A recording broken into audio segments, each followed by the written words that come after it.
Olá, bem-vindos a essa sessão especial, esse ciclo especial de webinars. A quarentena para combater o Covid está nos fazendo passar por um período de intensa aprendizagem.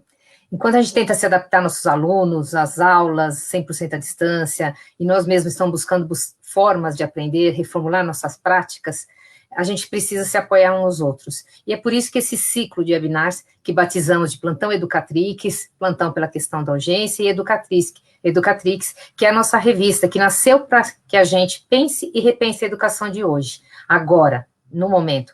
Conversando, vamos em busca de caminhos possíveis para as diferentes realidades escolares e para os diferentes níveis de vivência com inovação no processo de ensino-aprendizagem. Com tecnologia, com ensino e avaliação à distância, tanto professores e alunos têm o objetivo de não te transmitir fórmulas prontas, até porque não enfrentamos um cenário como antes, como visto agora, né? Mas sim uma rede de trocas de ideias, experiências, pois conhecendo outras práticas também podemos achar nosso rumo. Juntos a gente pode mais. Então, o objetivo desse ciclo é que a gente possa fazer trocas e aprendermos juntos. Por isso eu peço que todos que estão assistindo participem ativamente dos comentários e no chat. A nossa transmissão também está acontecendo pelo canal do YouTube da Moderna e nas páginas do Facebook de todos os links do grupo do Santillana, do Compartilha, do Uno, do Sistema Farias Brito, da Ritmo e da Moderna. E ao final dessa transmissão, iremos disponibilizar um formulário para vocês terem um certificado digital. Hoje, o nosso tema é o gestor em um cenário inédito, e bota inédito nisso, e para que a gente possa conversar hoje, a gente chamou alguns convidados, entre eles Ana Penido, que é diretora do Inspirar e jornalista formada pela Universidade Federal da Bahia, com especialização em Direitos Humanos pela Universidade de Colômbia e em Gestão Social para o Desenvolvimento pela Universidade da Bahia, Federal da Bahia.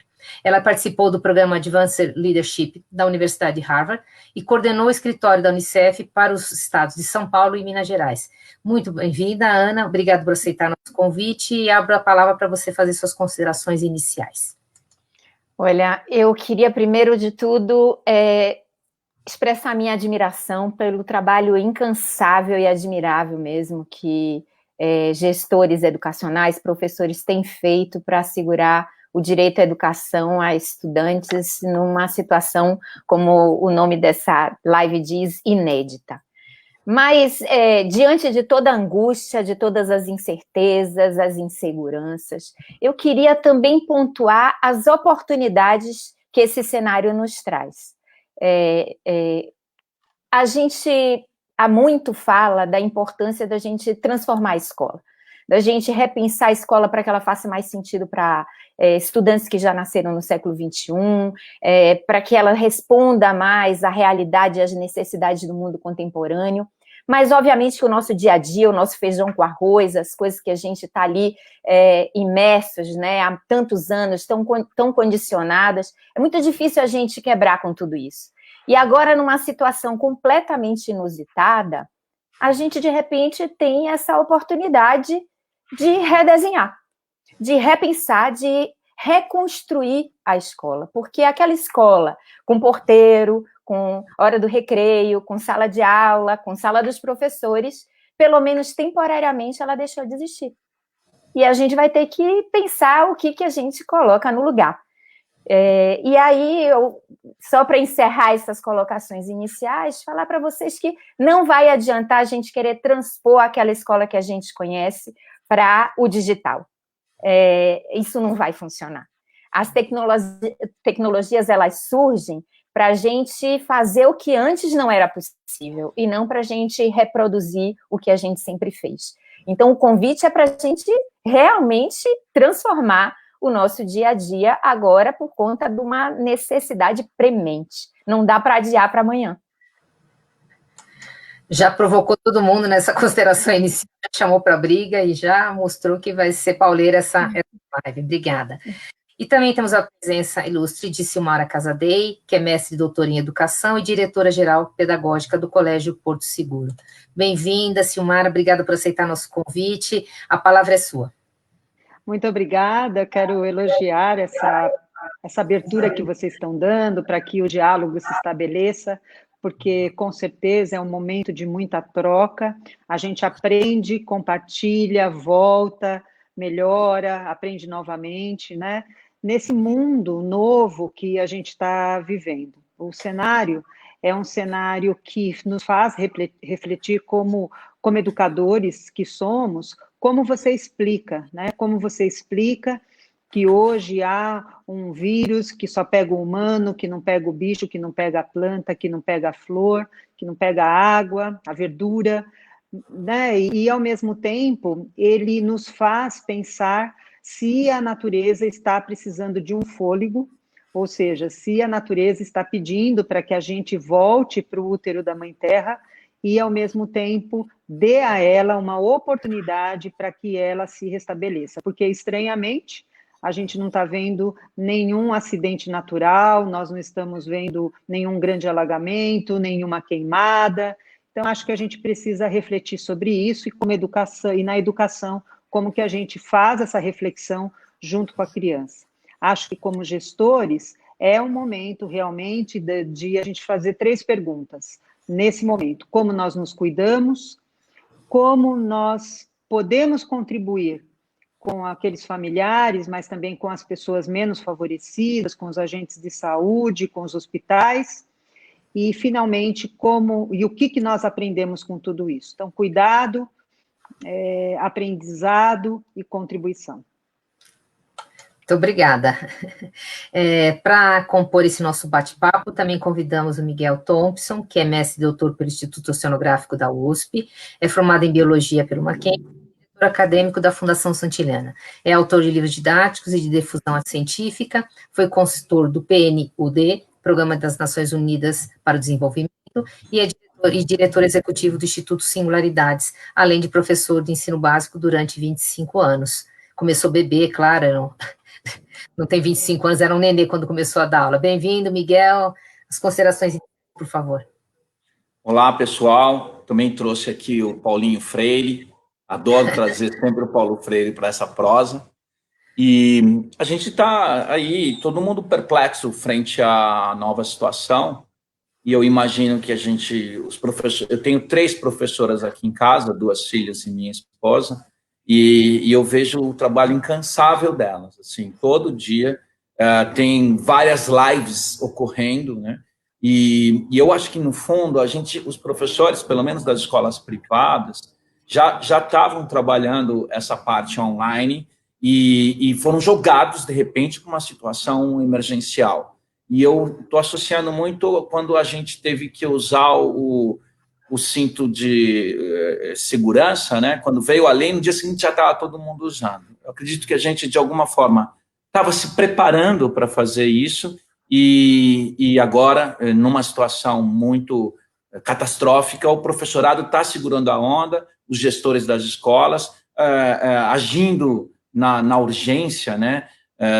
Decidindo na incerteza. Então, espero que a gente possa bater um papo gostoso hoje e que a gente consiga passar um pouco do calor humano que a gente está precisando. Que bacana, Miguel, obrigada. Estou tentando anotar, tem bastante gente participando, dando boa tarde a todos, bem-vindos. Estou vendo que tem gente participando de todo o Brasil, que bom vê-los aqui, que bacana. Tem algumas considerações elogiando, o professor Claudemar Santos está falando para você, Ana, que legal, que realmente temos que repensar a escola, reconstruir, é o momento. O professor Fabiano Estrela gostou muito da colocação sobre o planeta Terra, mas para a gente começar a conversa, queria que vocês abordassem um pouquinho sobre a questão do tempo, né? Eu tenho conversado com alguns gestores de escola, e a reclamação é quase unânime, acho que dos gestores, minha, de todo mundo, a gente vinha conversando um pouquinho antes de começar essa live com os participantes, que o tempo parece que a gente está falando de online, a gente não tem mais o traslado, a gente não tem um montão de coisa, e parece que o tempo não está dando, né? A situação com vocês também está essa? É uma característica do trabalho remoto ou uma característica dessa emergência? Eu acho que a gente podia começar com a Ana, pode ser, Ana? Toda hora começa comigo? Tá bom, bom. Então vamos lá. Silmara, você começa para dar uma folga para a Ana. Acho que nós estamos trabalhando muito, né? Muito mais, todo mundo está refletindo sobre isso na educação. O professor, por si só, ele sempre trabalhou em casa. Ele deu aula, para aula, corrige atividades, estuda um pouco, né? Se aperfeiçoa, se atualiza. O que está acontecendo agora é que, em relação às questões da tecnologia, está todo mundo tendo que dar aula só online. Então, não tem jeito, você tem que aprender rapidamente a utilizar as plataformas, a entender como elas funcionam, a gravar uma videoaula, a fazer uma atividade ao vivo, como está acontecendo lá no colégio. Então, esse aprendizado está sendo em tempo real. Ao mesmo tempo que as aulas estão ocorrendo, nós estamos aprendendo também. E aprender não é uma coisa simples. Quando você vê um filho estudando muito e ele fala, nossa, eu estou tão cansado, mas cansado, estudar, aprender, dá cansaço, há um cansaço mental. Então, a gente passa por uma questão emocional, porque todos nós estamos tendo que lidar com isso, com o susto, com o medo, entender que nós estamos, nesse momento, em isolamento, em afastamento social. Temos que, no caso do professor da escola, aprender a fazer a escola chegar até o aluno e, ao mesmo tempo, dar a aula. Então, obviamente, nós estamos, sim, trabalhando e não está tendo tempo livre de jeito nenhum. Miguel, quer fazer algumas considerações? Sim, eu penso também que, além disso, há uma certa... Não é um normal, né? Então, a gente fica acompanhando, eu, pelo menos, tenho o hábito de acompanhar pelo Twitter, pelo jornal, todos os acontecimentos. Isso, além de tudo que a gente tem que fazer, nos causa deixa a gente um pouco perturbado. É evidente que tudo que está acontecendo. E acho que traz uma coisa, tá em casa, né? Interagindo com o cotidiano, tendo que produzir, né? Traz muito essa ideia de integralidade, porque eu sinto que a gente foge um pouco do estereótipo escolar do professor que é só razão, evidente que não é isso, mas que a gente agora se espalha no afeto, nos sentimentos, né?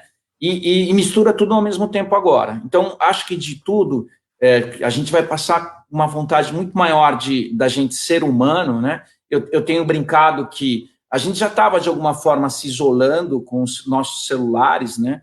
Antes de começar as reuniões pedagógicas, muitos professores, em vez de interagir, falar do jogo de final de semana, da família, estava mergulhando nos seus celulares. Quem sabe a gente não faz a gente não se desconecta para se reconectar. Então, eu sinto que os professores estão sendo heróicos frente à pressão emocional que o momento nos demanda e estão entregando o que tem de melhor. É bonito de ver, né? Como os professores, eu tenho visto coisas maravilhosas, professores realmente se reinventando e aprendendo. E aí eu vou ampliar essa pergunta, então, para você, Ana, já que você ficou para o final, eu vou ampliar um pouquinho, assim, não é só a questão que a gente está com tempo, mas obviamente, quando a gente pega um celular novo, a gente gasta um tempo para configurar, colocar nossos aplicativos, organizar a agenda, papel de parede, para tudo a gente leva um tempo, mas depois isso melhora, né? Então, esse gasto de tempo, dá para ver isso como uma coisa bacana, uma oportunidade no futuro? Eu queria falar sobre como não só...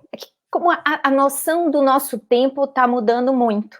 Porque a gente gastava um monte de tempo se arrumando para ir para os lugares, a gente gastava um monte de tempo se deslocando até a escola, a gente gastava um monte de tempo em reuniões presenciais que duram muito mais do que reuniões digitais, virtuais. Então, a gente tem a condição agora de reorganizar todo o nosso tempo. O que a gente vai fazer com esse novo tempo que a gente ganhou e que vai ser um tempo que a gente vai ter que conciliar com tarefas de casa, com o filho batendo na porta, enquanto a gente está no home office, né? Então, o que a gente pode fazer com esse novo tempo? Uma das coisas que, numa educação totalmente à distância, a gente pode fazer é, ao invés de cada professor estar dando sua aula virtual, que a gente possa ter uma série de videoaulas disponíveis, dadas da melhor maneira possível, e o professor poder entrar, não para dar uma aula que já tem uma videoaula até melhor do que a que ele daria, mas para depois dos alunos assistirem essa aula que já está pronta, que não precisa eu filmar tudo de novo, eu entrar para discutir com eles, interagir com eles, ou nesse tempo que eles estão assistindo uma aula que é um outro professor que já gravou, está dando, ou que eu mesma gravei, eu posso estar estudando mais, eu posso estar trocando com meus colegas, eu posso estar visitando uma plataforma onde tem lá uma série de outras videoaulas que eu posso fazer a curadoria para usar com os meus alunos. Então, é uma mudança tão profunda que a gente também não pode reproduzir os horários e os tempos que a gente tinha quando estávamos na vida presencial. A gente tem que ganhar com isso. Como é que a gente se reorganiza e repensa os tempos também? Já estou preocupada, estou pensando no meu tempo, Ana. Organizar aqui. Tem algumas perguntas sobre a disponibilização da live, ela será gravada e disponível no Facebook. A gente tem vários canais de todas as linhas, do Compartilha, do Farias Brito, do Uno, vocês podem buscar lá a gravação em qualquer um desses canais. Peço também que vocês que estão assistindo acompanhem nossas redes sociais. Lá a gente está disponibilizando uma série de conteúdos de formação pedagógica para auxílio às famílias. A gente lançou agora recentemente o Maratona Edu, que é uma plataforma que vão ter conteúdos de entretenimento, de soluções para auxílio à escola, famílias, pais, de forma gratuita, inclusive alguns e-books, inclusive da Ruth Rocha, bem bacana, contação de histórias, edições especiais da Educatrix, webinários e tudo mais. Então, acessem as nossas redes para poder se manter atualizado com relação a isso, por favor. Vou começar agora para o Miguel fazer a roleta aqui. É possível fazer planos, aliás, é nosso tema, né, falando de um cenário inédito, é possível fazer planos nesse cenário tão inusitado e incerto? Eu penso que a gente tem que ter alguns eixos estruturantes, né? Então, eu tenho estudado bastante e peguei aí o John Dewey, por exemplo, que trabalha a solução de problemas. Os problemas que vão emergir tem que ser, para a gente, apesar de não gostar muito da palavra, mas efetivamente uma oportunidade da gente repensar, né, a nossa ação. Então, a formação integral, o Corona é uma metáfora sobre o trabalho interdisciplinar, sobre o trabalho complexo. Então, a gente planeja nessa urgência, é possível sim, e nós, de alguma forma, o nosso planejamento, eu sempre uso a imagem do navegador que a correnteza carrega e ele tem que se reorganizar, replanejar o tempo inteiro. E eu chamo de derrota, que é a derivação da rota.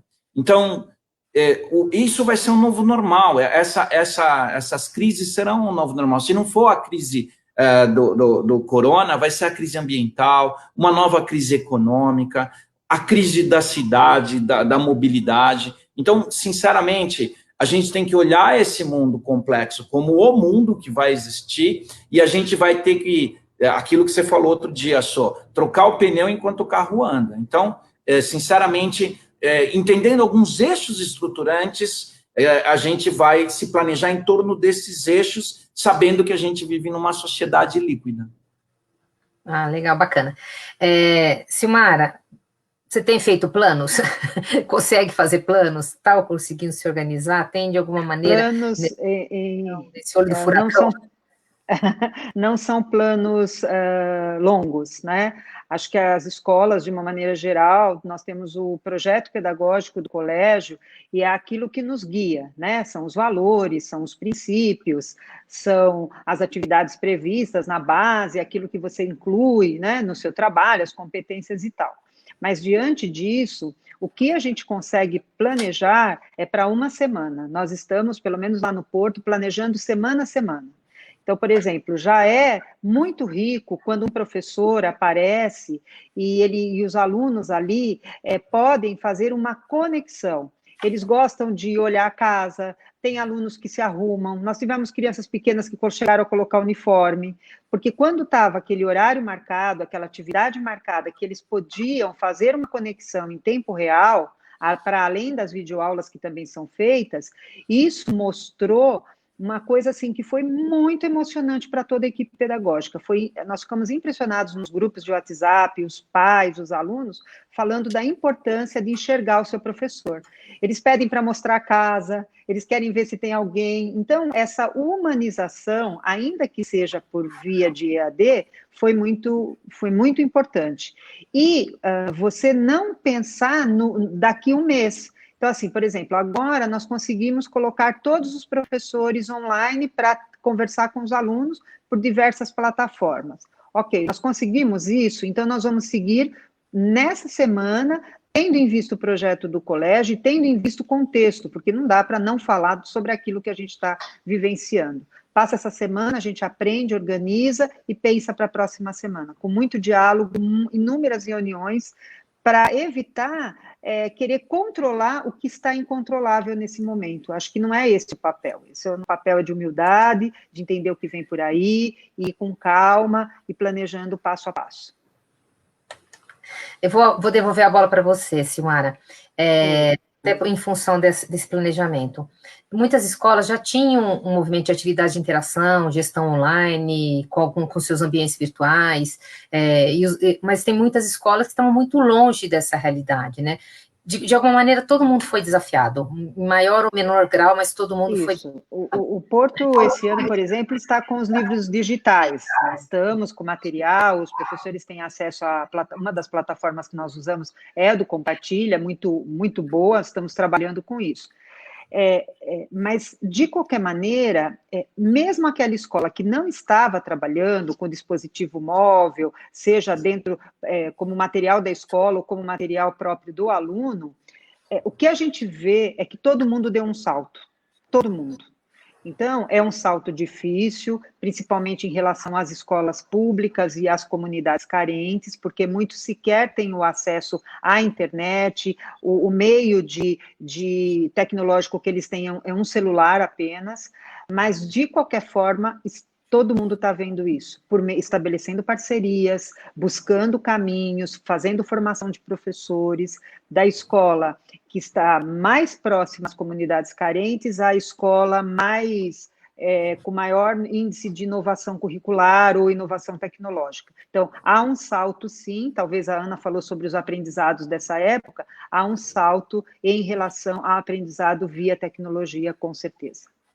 Você vive um pouco dessa realidade, porque você tem as escolas do Porto Seguro e tem a escola da comunidade, que são duas realidades de comunidade bastante distintas, certo? Sim. A gente tem o Porto Seguro, né, uma fundação, então nós temos os alunos que pagam a mensalidade, mas também nós temos 1.600 alunos das comunidades de Vila Andrade e Paraisópolis, né? Então, por exemplo, a Paraisópolis, eu trabalho há 8 anos no Porto, quando eu cheguei lá, a comunidade tinha 60 mil habitantes, hoje ela tem 100 mil habitantes. Então, o que nós fizemos? Nós começamos o trabalho online e, obviamente, que todo o grupo, mesmo a presidência da fundação, falava, olha, nós precisamos dar o acesso à inclusão desses alunos em relação às questões tecnológicas. Então, todas as aulas que foram gravadas ou foram ao vivo ou são ao vivo, os professores da escola da comunidade também fizeram.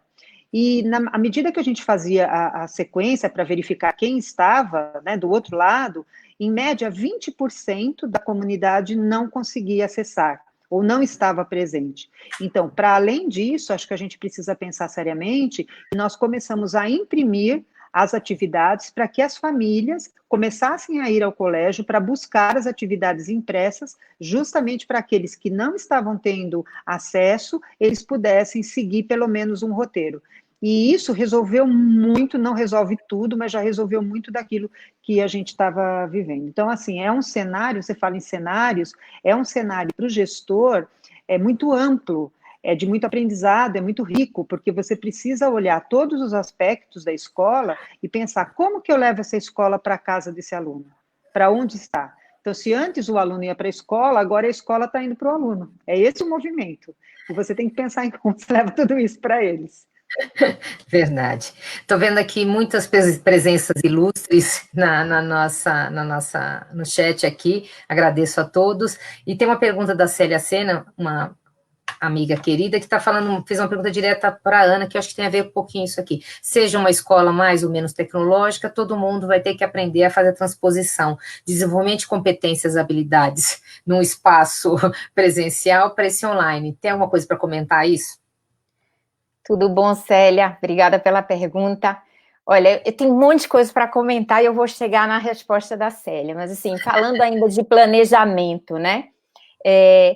Eu acho muito importante a gente ter planejamento, a gente saber minimamente para onde a gente está indo, porque em situações de emergência a gente tende a ir resolvendo os problemas e conforme eles vão chegando e de repente a gente já se desvirtuou totalmente, já perdemos a nossa bússola, e não sabemos mais para onde a gente está indo. Então, é importante que a gente, nesse momento de crise, reafirme a missão da escola, os objetivos da escola, e a gente possa fazer todo o planejamento em função de assegurar esses direitos, né, ou esse propósito que a escola tem. E aí, nesse sentido, dentro do planejamento, para além do planejamento da escola ou da rede, a gente tem que pensar no planejamento das políticas de educação, que concernem tanto a rede pública quanto a rede privada. Então, a gente precisa ter discussões, inclusive para incidir sobre as decisões que vão ser tomadas no nível federal, estadual, municipal, em relação a dias letivos, hora-aula, a exames nacionais, enfim, há uma série de coisas que não podem ficar sem definição. E que também a gente não pode ficar refém do que um ou outro decidisse. A gente precisa, enquanto corpo de gestores educacionais, estar pensando e propondo encaminhamentos para todas essas questões. Por fim, além de ter um plano para a escola, além de ter um plano para o país, e um plano, como disse Silmara, que seja repensado constantemente, porque a gente não sabe, diante do ineditismo, a gente não sabe onde tudo isso vai parar, é importantíssimo que a gente possa rever os nossos próprios paradigmas. Porque se a gente for planejar ou pensar políticas à luz do que a gente conhecia, a gente não vai conseguir planejar nada que seja efetivo. Então, a gente precisa pensar de maneiras diferentes. A gente vai ter que desconstruir o que a gente sabia para tentar reconstruir diante do novo cenário. E aí vem a pergunta de Célia, né? Quando a gente vai pensar lá na Base Nacional Comum Curricular, BNCC, que fala do desenvolvimento de competências, como que a gente faz desenvolvimento de competências à distância, né? Eu diria a vocês que a crise que a gente vive, ela traz, assim, um mar de oportunidades para a gente desenvolver, por exemplo, as competências gerais da base. Como que a gente vai ajudar as crianças, adolescentes e jovens, e até nós mesmos, adultos, a passarmos por tudo isso, sem que a gente fortaleça algumas competências importantes que estão listadas lá na base, como empatia, colaboração, responsabilidade, cidadania, cultura digital, saber transitar no mundo das tecnologias, pensamento crítico, capacidade de argumentar com base em dados, fatos e evidências, comunicação. Todas essas competências, nesse momento, são vitais para que a gente consiga não só suportar todas as provações às quais a gente está sendo submetido, mas que a gente possa sair melhor de tudo isso. Que essa crise realmente seja oportuna para a gente melhorar enquanto humanidade, enquanto indivíduos, enquanto profissionais de educação. Então, o que a gente faz com tudo isso? Como que a gente joga intencionalidade nesse processo todo de mudanças de paradigmas que a gente vai fazer? Que não sejam só mudanças de práticas, né? Tem que mudar coisas internamente dentro da gente, porque é isso, elas já precisavam de uma mudança. Agora elas se tornaram irreversíveis, no sentido de que a nossa sobrevivência depende disso, né? Mas, e aí, dentro de tudo isso, eu só queria evidenciar a importância da gente garantir que tudo isso aconteça com o mínimo de equidade. Porque se tem uma chaga no nosso país muito maior do que tudo isso que a gente está vivendo, é da desigualdade. E ela vai ficar muito demarcada, fortemente demarcada neste momento, principalmente ou também prioritariamente na questão da educação, né? Porque quem não tem acesso à tecnologia, quem não tem acesso a uma escola que está minimamente organizada para oferecer alguma coisa à distância, está excluído. Vai ter o seu direito à educação completamente negligenciado nesse momento. Então, tem, por exemplo, toda uma campanha que está sendo feita para que as operadoras de telefonia possam se juntar nesse momento e oferecer acesso gratuito às crianças, adolescentes e jovens para que elas possam estudar à distância.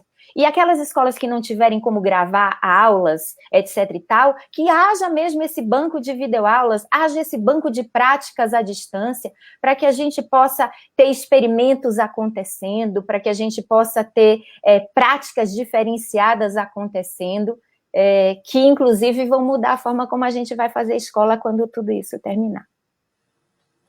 Tem um professor aqui, Alberto Sumaré, de São Paulo, que ele está falando exatamente, está concordando com o que você está falando, que quanto tempo demorará para conceber que as tecnologias digitais fazem parte do contexto dos estudantes e das unidades escolares?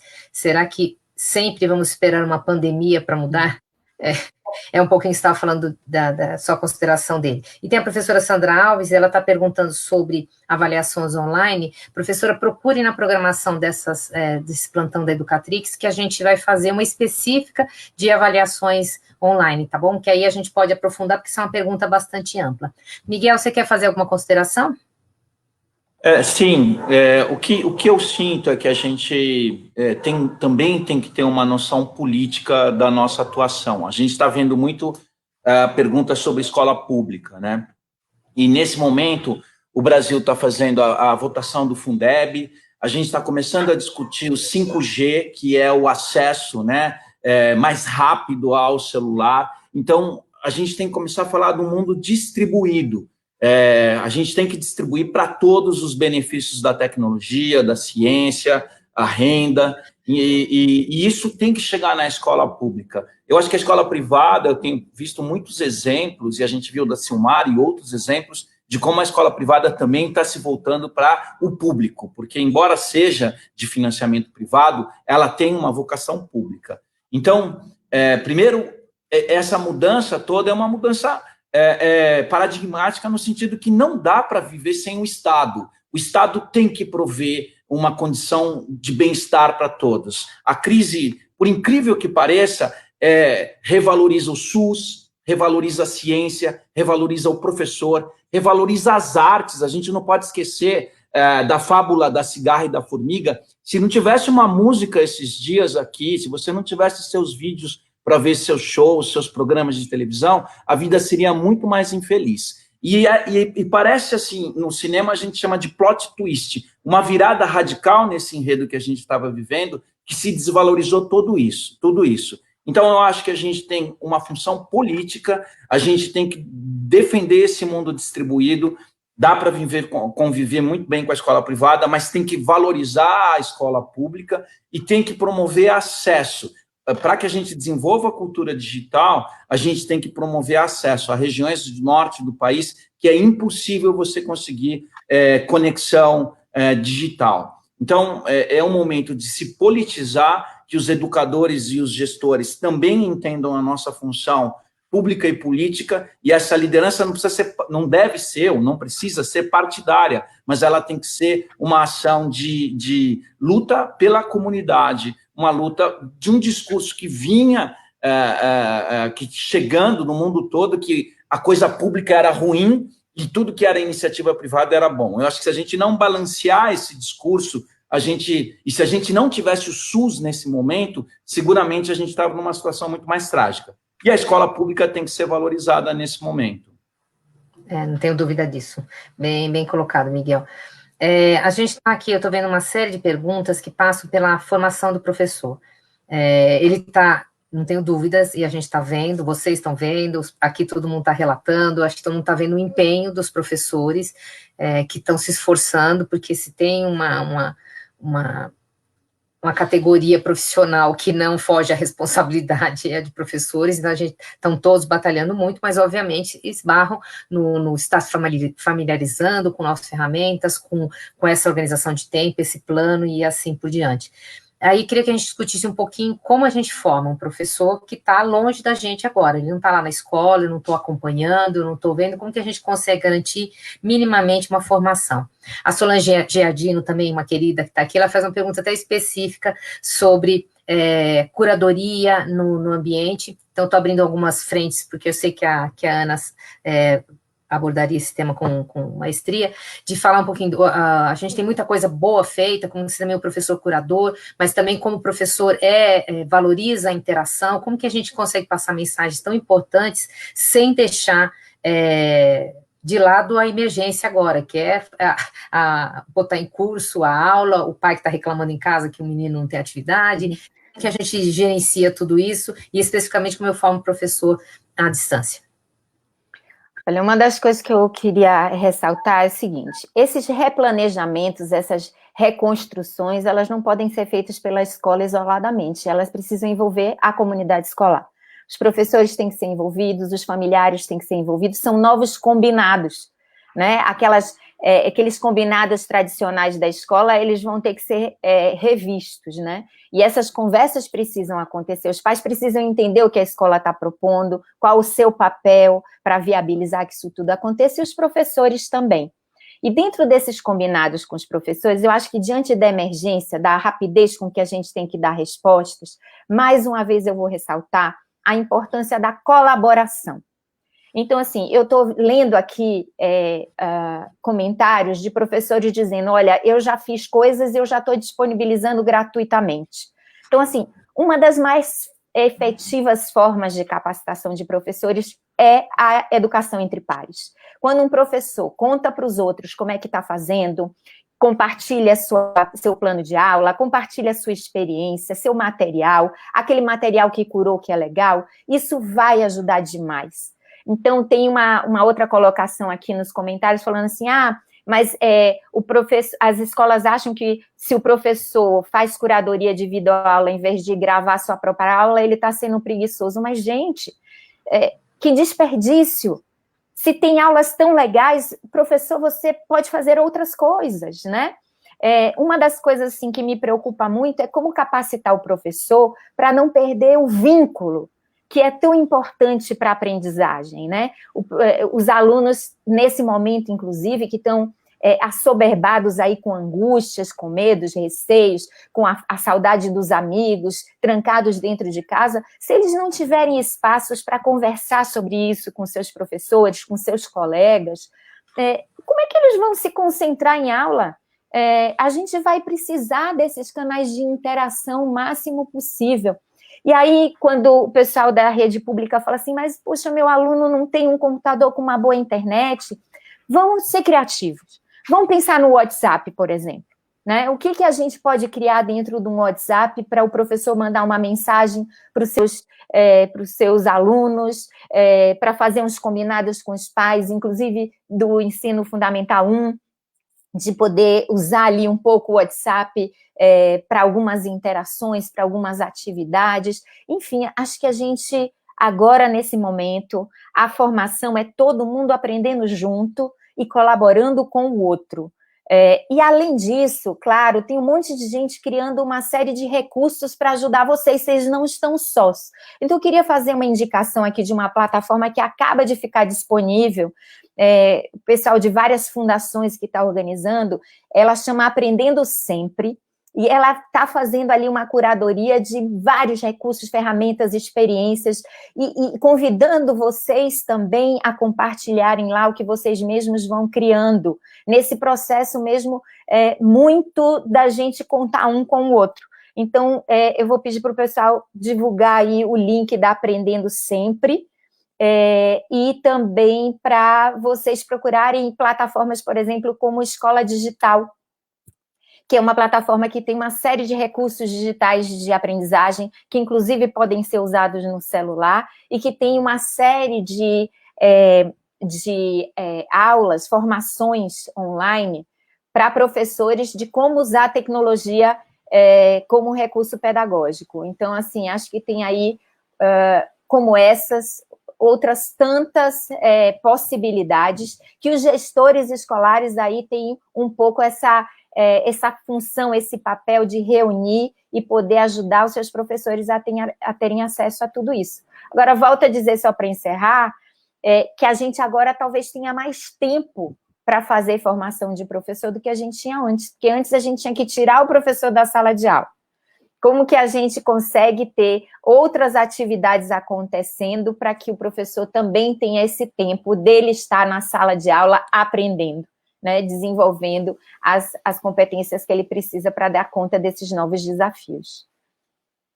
Obrigada, Ana. Silmara, tem alguma forma de colaboração? Os professores estão se ajudando dentro do seu contexto, da sua escola? Estão fazendo trocas? Como está isso acontecendo? Então, dentro desses planejamentos que nós começamos a fazer, nós começamos, junto com a equipe de tecnologia, de educação digital, suporte, etc., primeiro, o que todos precisariam aprender para a escola ir para a casa do aluno, né? Então, pensar que com 9.000 alunos, os 9.000 deveriam ter esse direito a que a Ana se referiu, o direito de aprendizagem, o direito à escolaridade. Então, algumas coisas era aquilo que todos deveriam saber. E nós marcávamos um horário junto com as equipes, com as diretorias, e ali todo mundo, e ainda está acontecendo isso, faz a sua formação. Fora isso, os professores também têm suas próprias histórias de vida, seus próprios conhecimentos, né? E muitas vezes eles trazem, olha, eu sei isso, eu conheço tal plataforma, eu conheço um recurso tecnológico, eu fiz uma aula ao vivo e mostrei a minha família, porque também tem essa questão do vínculo, né? Então, eu acho que a gente pode dividir assim, em 3 momentos a formação do professor. Primeiro, a escola definir como que ela quer chegar, né? Definido isso, todos precisam ser formados nesse caminho. Segundo, é promover a cooperação, que é o professor poder trocar com o professor as suas oportunidades. Então, por exemplo, a gente quando fazendo a aula ao vivo, nós fazemos, se você tem 5 séries, a gente faz uma aula para 5 séries, né? E todo mundo está vendo. E eles não estão vendo só o professor da turma, mas o professor da outra turma, que está no chat, que está conversando. Então, você vai encontrando outras formas de relacionamento. Nós também tivemos a gravação em estúdios, o Porto montou vários estúdios para os professores que estavam querendo fazer com uma forma de uma aula um pouco mais organizada, com uma visibilidade, todo esse cuidado técnico que a gente tem que fazer. Então, o primeiro momento é o que a escola quer fazer e como que todo mundo vai chegar e vai ter isso para a escola chegar, quer dizer, é o novo ambiente, você sai daquele ambiente que é a escola formal e vai para o ambiente digital. Então, fizemos isso. Depois, a troca. E volto a dizer da importância do diálogo. Então, nós temos representantes de professores que fazem encontros comigo, com diretores, e esses professores, nesses encontros dialógicos, eles trazem um pouco o que todos os demais estão sentindo. Então, o Porto, por exemplo, ele tem 32 professores que representam esse fórum e se reúnem semanalmente para poder dizer, olha, isso está dando certo, isso não dá, eu tenho essa ideia, o que você acha disso? E a gente procura ouvir principalmente a voz desses professores, né? E, finalmente, o cuidado com o emocional. Então, como que eles estão? Tem professor que está morando sozinho? Como que a gente pode cuidar desse professor? Tem um professor mais idoso que está preocupado? Tem um professor de outro país? Então, nós temos uma parceria com a Unifesp, que tem um programa de cuidados integrativos, são vários psicólogos, neurologistas, médicos que fazem esse trabalho, e nós, por meio dessa parceria, os professores que querem, eles têm esse contato para pensar como que eu posso me cuidar melhor nesse momento. Então, nós fizemos isso para os professores, diretores, orientadores, e passamos a ter esse cuidado também com os alunos, porque foi muito interessante, levar a escola para casa não é levar só o professor, nós temos também o orientador, o psicólogo, o diretor, quem quer que seja que está ali na ajuda. E quando nós abrimos os atendimentos para essas famílias, foi uma surpresa, porque em uma semana, 9.000 alunos, 3.800 atendimentos foram feitos, por e-mail, pelo WhatsApp, por celular, por videoconferência. Então, você percebe que há, sim, uma questão emocional que também pode ser tratada, não enquanto clínica, mas a escola e a educação, como disse a Ana, em princípios, com seus princípios e valores humanos de colaboração. Ah, que legal, bacana. O professor, também um querido, professor José Galiani, um gestor maravilhoso, ele está falando da importância do autodidatismo, então tem a partilha, tem o compartilhamento, mas tem também o professor, ele tem que também se organizar para isso. Verdade, verdade. Alexandre Calisto está falando também como aprender com os alunos, né, que eles também têm muito para ensinar e essa troca tem que acontecer. Quer comentar isso, Miguel? É engraçado, porque quando eu lembro o primeiro dia que eu fui dar aula, e eu não sabia nada de dar aula, a faculdade não tinha me formado como professor. E nós, professores, no final, a gente acaba sendo autodidata, a gente vai se virando por conta própria e sempre se virou. Mas não precisaria ser assim, como disse a Ana e a Silmara. Hoje eu tive um problema no meu computador, soltei no meu Facebook, olha, estou com um problema, 15 professores responderam numa questão de 5 minutos. Eu acho que se a gente tiver como valor a troca, e não tiver vergonha, o erro, eu acho que a nossa espécie é a única espécie que tem o privilégio de errar, porque as outras espécies, se cometem um erro, elas são eliminadas. E uma coisa bacana é a gente imaginar que a gente está construindo linguagem na cultura digital.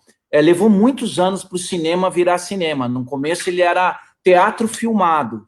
Então a gente está vivendo um momento excepcional e essa possibilidade de a gente trocar e construir linguagens e ser mais ou menos como se fosse um professor investigador, quer dizer, testa, errou, faz de novo. Eu estou vendo aqui em casa acontecendo isso. Fizeram a atividade, não deu certo, ficaram chateadas, no dia seguinte vão melhorar. E é isso que a gente tem que fazer. Primeiro, para inovar, a gente tem que valorizar o erro. Segundo, entender que, no fundo, é uma situação tão nova que todo mundo é autodidata. E, a partir disso, a generosidade, a troca de experiências entre os pares e a troca de análise mesmo. Olha, ficou legal, não ficou legal. Então, eu tenho certeza que, em pouco tempo, porque a gente é assim, a gente é muito rápido, a gente vai conseguir trazer novas possibilidades. Mas é evidente que não é uma panaceia. Educação infantil, inclusão, todos esses aspectos também têm que ser levados em consideração. Então, essa ideia de híbrido, de online, do entretenimento, quer dizer, os meios de comunicação, a Netflix, os games nos ensinam que tem uma outra forma de passar informação, de passar conhecimento, de envolver as pessoas, de engajar as pessoas. Então, acho que a gente abre os olhos agora, percebe que existe um outro do teu lado, ninguém está competindo, a gente tem que se ajudar e saber que é um momento de construção de linguagens. Obrigada, Miguel. A professora Karina Amorim Lourenço, ela está falando sobre abordagem comunicativa, em que o aluno é o centro e é o tempo inteiro provocado a falar, formular perguntas, e isso não muda, dá para ser no ambiente digital também. E agora, para a gente já estar caminhando para o encerramento, a gente tem alguns minutinhos, mas queria que a gente abordasse, que apareceu muitas questões aqui.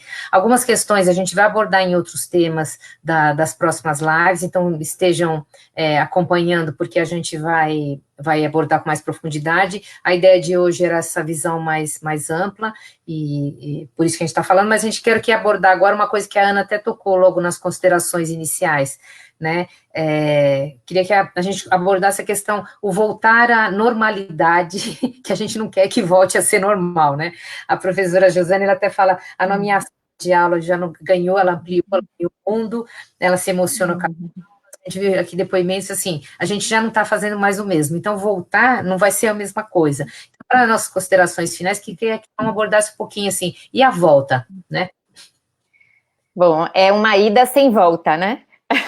Mas o que eu acho principalmente é isso. Temporariamente a escola que a gente conhecia, ela não existe mais, mas sem dúvida nenhuma, quando a gente sair disso, os alunos não vão querer mais aquela outra escola se eles experimentaram coisas interessantes durante esse período de excepcionalidade, né? E a gente tem que estar muito preparado para isso, porque nas pesquisas que a gente vem fazendo de escuta dos alunos, uma das coisas que eles mais falam é de que eles querem mais tecnologia e mais mão na massa na escola, e a gente ainda continua dando para eles as aulas expositivas. E aí, gente, se vocês disserem assim, olha, vamos para fazer educação, ensino fundamental 1, à distância, com aula expositiva, gente, já está difícil os meninos se concentrarem ao vivo, imagine à distância, é impossível. Não dá, não é para essa geração, não é para essa faixa etária. Então, a gente vai ter que realmente mudar o paradigma, como eu falava. E aí, mudando dentro, a gente vai mudar as nossas práticas. Então, assim, se a gente quer continuar promovendo o desenvolvimento integral dos nossos alunos, a gente vai precisar desenvolver as competências, a gente vai precisar pensar em atividades e recursos que facilitem isso. Então, eu queria dar um exemplo.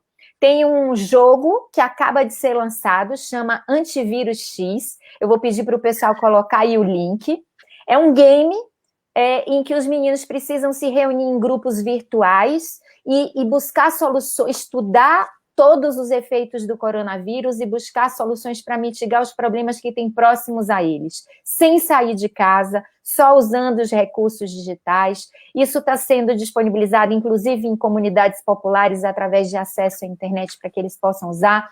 É um jogo fácil de manusear, mas aquilo ali pode ser inspirador para vocês, entende? Que a gente pode continuar propondo realmente atividades e práticas pedagógicas que não só vão resolver o problema imediato, mas vão resolver esses problemas que a gente já está tendo há muito tempo, de falta de engajamento, de iniquidade, de baixo nível de aprendizagem e de não preparação desses alunos para os desafios da contemporaneidade. Não adianta, nesse momento, a gente assegurar que todos os conteúdos sejam trabalhados se esses meninos não trabalharem as competências que eles precisam para não surtar nesse momento, né? E aí a gente precisa envolver os pais nisso, porque a gente não vai conseguir dar uma sobrecarga para eles, né? Transferir a responsabilidade do professor para os pais, até porque os pais não têm formação como professor, mas eles vão ter que fazer a sua parte, e que parte é essa? A gente precisa orientá-los também, né? Então, depois disso, certamente, todo mundo vai ser diferente. E a gente vai ter que pensar nessa escola que vai ter tudo isso, mas também vai ter as paredes, o porteiro, a hora do recreio e a sala de aula. Bacana. Silmara, quer falar sobre esse tema também? Quero, assim, quando a gente fala em ouvir o outro, então, por exemplo, fazer comitê de professores, mas é possível também chamar os pais, representantes, pessoas, fazer uma conferência, ouvir as demandas deles, porque uma das questões que está acontecendo é justamente com as famílias das crianças menores. Por quê? Porque muitas mães, muitos pais estão trabalhando e eles não têm como ajudar numa idade em que isso precisa estar na pauta e na agenda. Criança pequena tem direito à escolaridade e ela precisa ser auxiliada, não dá para deixá-la em frente ao computador fazendo tudo sozinha. Então, infelizmente, a modernidade, essa complexidade a qual o Miguel se referiu, ela não colocou na agenda que, às vezes, que pai e mãe precisa ter tempo, e bastante ainda, para a criança pequena. A mulher foi para o mercado de trabalho e essa criança ficou, às vezes ficou em casa sozinha, numa comunidade carente, ficou com a babá. Então, nós precisamos incluir essa criança na agenda e ajudá-la nas atividades escolares que estão chegando. E, muitas vezes, abrir um comitê, ouvir o pai, ouvir a mãe, é muito importante para a gente também poder organizar melhor todas essas atividades que estão sendo dadas. E, obviamente, ouvir os alunos. Ou seja, as escolas normalmente têm os seus representantes, fazer uma conferência para que eles também possam dizer como eles estão, como eles podem melhorar e como eles podem aprender, o que está funcionando nisso e o que não está funcionando. Então, ao invés da gente já sair fazendo avaliações, se aprendeu ou não o conteúdo de 2 semanas em aula à distância, é justamente ouvir o aluno para ver o que ele está entendendo, né?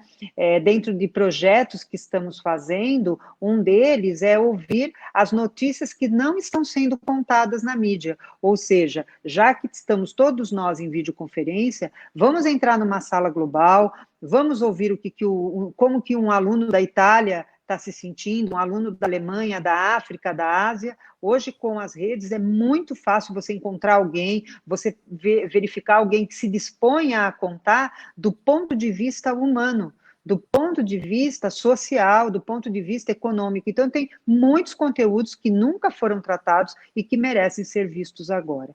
Eu quero só dizer, Solange, que é minha primeira live, então eu também estou em aprendizado, e eu não poderia ter pessoas melhores para me ensinar. Então, você, muito obrigada, Miguel, a Ana, sou muito fã de vocês, obrigada. Tá? Foi um prazer tê-la aqui, Silmara. Ainda quero uma palavrinha do Miguel antes da gente encerrar, a gente ainda tem um tempinho. A professora Shirley Sinopoli, ela está falando que se a gente não se reinventar, a gente vai ser massacrado na volta. Eu acho que a gente já era massacrado um pouquinho, né, falando de maneira geral, não conheço a todos, mas a gente já vinha patinando num modelo que não estava mais atendendo esse jovem, né? Então, se a gente vai mudar como humanidade, a gente vai mudar como escola, que bom. Queria que você falasse um pouquinho sobre isso, né, Miguel? Bom, primeiro eu quero falar que tem uma fã aqui da Silmara, a Juliana Casadei, aparecendo aqui, olha, ela só bate palma para Silmara, eu já estou até com ciúmes. O que eu acho que é isso, eu vendo a Juliana escrevendo e vendo a conexão que a gente tem de amizade, a Ana, eu, a Silmara, a Solange, a gente tem uma história, eu e a Solange, da época da faculdade, da época do bairro. Eu acho que a gente tem que se reconectar, e a escola ela tem que romper essa estrutura extremamente formal, né? A gente já tem hoje repertório para produzir uma escola diferente, né? A gente tem John Dewey, a gente tem Piaget, a gente tem Vygotsky, a gente tem Platão. Então, a escola já tem uma estrutura que permite, e a gente já foi desse jeito, né? Com a Revolução Industrial, a gente mudou um pouco, mas o mundo complexo, a sociedade pós-industrial está exigindo um outro modelo. E é um modelo mais humano, que muda a avaliação, a relação do professor, a relação com a família, essa coisa complexa, essa integralidade que a gente está falando, não é integralidade só do indivíduo, é da integralidade com a sociedade, com o meio ambiente. A crise ambiental que vem é uma crise gigante, e eu acho que a gente, trabalhando em conjunto, essas lives que a gente faz, que é deliciosa, porque antes de fazer, a gente se encontra, a gente fala antes, a gente treina, a gente quer fazer o melhor trabalho, mostra vínculo e mostra uma vontade de ajudar a gente e ajudar a sociedade. Então, os professores e as escolas, seja pública, seja privada, seja o que for, estão dando um baita exemplo de humanidade, e é tudo isso que a gente quer. Eu acho que a gente quer mudar o modelo de individualismo, a gente quer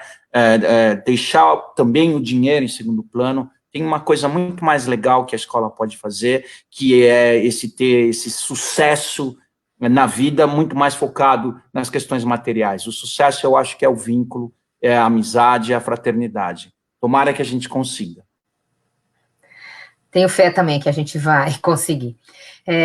A gente está nos minutinhos finais, quero informar duas coisas. Vão colocar aí nos comentários um link para vocês acessarem. A gente tem diferentes soluções dentro da Santillana, porque a gente entende que cada escola é única e, portanto, a gente tem uma oferta grande. Então, se vocês preencherem esse certificado que tem aí embaixo, esse formulário, eles vão fazer uma série de pesquisas, porque o que a gente está fazendo aqui hoje é para vocês, então não adianta a gente pensar em temas que não atendam a vocês. Então, se vocês preencherem, por favor, a gente vai ter mais recursos para poder dar conta de até essas perguntas todas que apareceram aqui, que não tivemos nem tempo de falar, de avaliação, a questão de séries iniciais, de educação infantil e séries iniciais, como que a gente trabalha online, que tem uma particularidade. A gente não falou de educação especial, que apareceu aqui. Então, se vocês colocarem essas coisas, a gente vai se organizando para poder abordar esses temas mais especificamente. Tá? Quero aproveitar e convidá-los também. A nossa próxima live já é terça-feira que vem, dia 7 de abril, que a gente vai falar de educação online de longo prazo. O que a gente quer abordar nisso? A gente já está vendo que o prazo vai ser longo, a gente não está falando de 15 dias e retorna, a gente está falando de período longo, a gente sabe que a gente vai viver um período longo afastado e trabalhando online. Que impacto tem isso? Como que eu estruturo para isso? Muitas perguntas apareceram aqui sobre a efetividade desse trabalho, do acompanhamento, como eu faço isso. Então, aproveitem a live na terça-feira que vem, dia 7, nesse mesmo canal, a gente, às 17 horas também, nesse mesmo horário, para a gente abordar esse tema. Quero me despedir dos três que foram maravilhosos, você muito a minha vida. Né, moderar é muito difícil e vocês foram ótimos, então agradeço. Obrigada. Todo mundo está envolvido nessa organização que a gente fez a toque de caixa. Muito obrigada a todos, até a próxima live. Obrigada.